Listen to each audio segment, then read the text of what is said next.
Et on oublie de dire que nous avons également apporté le sida lorsque nous avons utilisé le peuple congolais comme des cobayes pour réaliser nos vaccins contre la polio.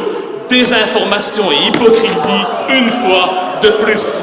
L'heure est venue d'oser regarder la vérité en face, d'oser reconnaître que jamais notre pays n'aurait pu se développer comme il l'a fait sans avoir pillé les richesses du Congo, sans avoir pillé les richesses du Congo, sans avoir pillé les richesses du Congo, sans avoir asservi le peuple congolais. 10 millions de morts, cela représente 50% de la population congolaise de l'époque, mais jamais notre pays s'est sincèrement excusé pour ces exactions. Aujourd'hui, plus de 100 ans après ces faits, notre pays a l'obligation morale de faire un devoir légitime et élémentaire de mémoire. Le Congo est pour toujours un pays frère, un pays sans lequel jamais la Belgique ne serait devenue une grande puissance européenne. Le règlement, c'est le règlement.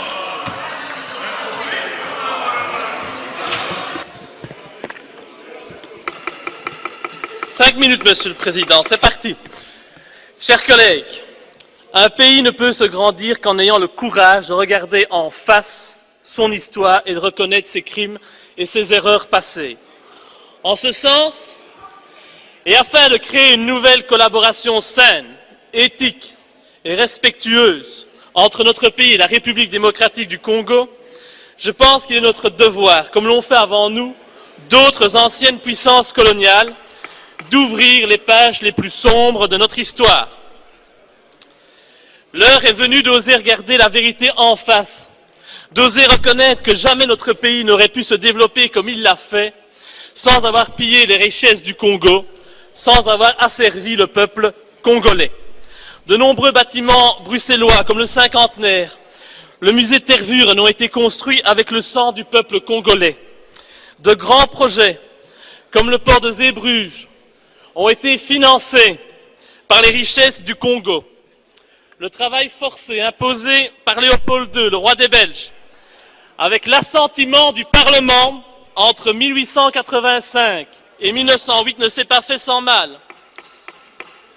Des populations furent massacrées, domptées par la force par l'envahisseur, des femmes furent violées par les représentants de l'autorité coloniale. La déportation fut pratiquée, sans oublier la tristement célèbre coutume colonialiste des mains coupées, qui toucha également des enfants. Après le règne de Léopold II, la colonisation a elle aussi fait de nombreux dégâts et de multiples victimes. Au total, notre pays est responsable de la mort de 10 millions de Congolais, ça mérite un peu de respect. Un des plus grands génocides du monde. Ces chiffres furent évoqués, pas par moi, mais par une commission officielle du gouvernement belge en 1919. 10 millions de morts, cela représente 50% de la population congolaise de l'époque, mais jamais notre pays s'est sincèrement excusé pour ces exactions. Bien sûr, le comportement brutal des colonisateurs était monnaie courante à cette époque. Mais ces éléments ne changent et n'excusent en rien les faits qui ont été commis par des représentants de la Belgique avec l'approbation claire et ferme du souverain de l'époque, le roi Léopold II. L'ambition de notre roi et le statut qu'il voulait offrir à notre pays ne doivent, c'est pas possible, hein,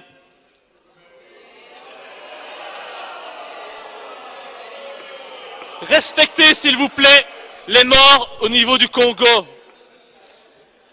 On ne doit pas, nous ne pouvons pas manipuler la mémoire collective de la Belgique, ni salir la mémoire collective des Congolais. Aujourd'hui, plus de 100 ans après ces faits, notre pays a l'obligation morale de faire un devoir légitime et élémentaire de mémoire. Le Congo est pour toujours un pays frère, un pays sans lequel jamais la Belgique ne serait devenue une grande puissance européenne. Nous ne pouvons pas aujourd'hui jouer la politique de l'autruche, ignorer la réalité et transformer l'histoire comme bon nous semble. En tant que démocrates, nous devons nous excuser pour le mal que nous avons causé au Congo. C'est bien la moindre des choses. En hommage aux Congolais qui ont connu le travail harassant, exigé en échange de salaires qui ne leur permettaient ni de manger à leur faim, ni de se vêtir ou de se loger décemment ou encore d'élever leurs enfants comme des êtres chers. Pour ceux qui ont connu les ironies, les insultes, les coups matin, midi et soir, parce qu'ils étaient des nègres, ceux qui n'oublieront jamais qu'un noir, on lui disait simplement « tu », non pas comme à un ami, mais simplement parce que le « vous » honorable était réservé aux seuls blancs. en hommage à ceux qui ont vu leurs terres spoliées, au nom de textes prétendument légaux qui ne faisaient en fait que reconnaître le droit du plus fort, le droit du colon. Eh bien, pour ces gens qui durent accepter que la loi n'était jamais la même, donc qu'il s'agissait d'un blanc ou d'un noir, pour ceux qui ont connu les souffrances atroces des relégués pour opinion politique ou pour leurs croyances religieuses, comme Simon Kimbangu, exilés dans leur propre patrie, et pour qui un avenir pire que la mort était réservé. En hommage à l'auteur d'une partie de ce texte, Patrice Lumumba, arrêté et tué parce qu'il avait eu le courage de dire la vérité, parce qu'au Congo belge, il y avait dans les villes des maisons magnifiques pour les Blancs et des paillotes croulantes pour les Noirs. Pour tout cela, pour toutes les souffrances